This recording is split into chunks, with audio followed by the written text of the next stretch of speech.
సంక్రాంతి పండుగ సందర్భంగా గత 3 రోజులుగా గ్రామ యువకులు ఏర్పాటు చేసిన క్రికెట్ టోర్నమెంట్లో 4 టీంలు పాల్గొనగా విన్నర్గా కౌడిపల్లి గోపాల్ టీం, రన్నర్గా వంగపల్లి వెంకటేశం టీం నిలిచారు. ఈ క్రికెట్ టోర్నమెంట్లో విన్నర్ మరియు రన్నర్లకు రఘువీరారెడ్డి, వెల్మకన్న మాజీ సర్పంచ్ రాజేందర్, మాజీ సర్పంచ్లు యాదాగౌడ్, లక్ష్మణ్, సిద్ది రాములు చేతుల మీదుగా బహుమతుల పంపిణీ చేశారు. ఈ కార్యక్రమంలో రఘువీరారెడ్డి, వెల్మకన్న మాజీ సర్పంచ్ ఖాజిపేట రాజేందర్, మాజీ సర్పంచ్లు యాదాగౌడ్, లక్ష్మణ్, సిద్ది రాములు, మధు, నర్సింలు, అనిల్, రమేష్, పెంటయ్య, గోపాల్, వెంకటేశం, మహిపాల్, మహేందర్, కృష్ణ, రమేష్, బుజిరంపేట, వెంకటాపూర్, పీరియా తాండా యువకులు పాల్గొన్నారు.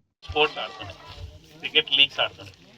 ప్రతి స్పోర్ట్ అమెరికా పోయిన టెన్నిస్ ఆడినాం, బాస్కెట్బాల్ ఆడినాం. సో టైం దొరికినప్పుడు స్పోర్ట్స్ ఆడాలి, టైం దొరికినప్పుడు ఇంట్లో పని చేయాలి. ఏం ఫ్రీ ఉన్నామంటే పుస్తకాలు తీసి చదువుకోవాలి. సో ఈ 3 మీరందరూ గుర్తుపెట్టుకొని ఒక ప్లాన్గా ఇంప్లిమెంట్ చేసుకొని ముందుకు పోతారని ఆశిస్తూ ఈ అవకాశం ఇచ్చిన సభకు నమస్కరిస్తూ ముగిస్తాం. గ్రామ పంచాయతీకి సంబంధించిన యువకులకు అందరు కూడా కనుమ పండుగ శుభాకాంక్షలు తెలియజేస్తున్నాను.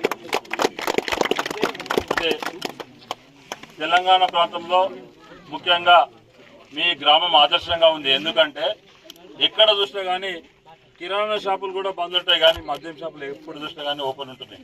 1 గంట రాత్రి 2 గంటల రాత్రి వెళ్ళి డోర్ కొడితే హోటల్ ఇస్తారు. ఏ ఊర్లో కూడా మీ ఊర్లో మద్యపాన నిషేధం చేసిరంటే మీరు అందరికి కూడా ఆదర్శంగా నిలిచారు.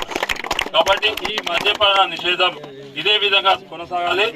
ఎవరు కూడా మద్యం పానీయాలకు ఎవరు కూడా బానిసలు కావద్దు.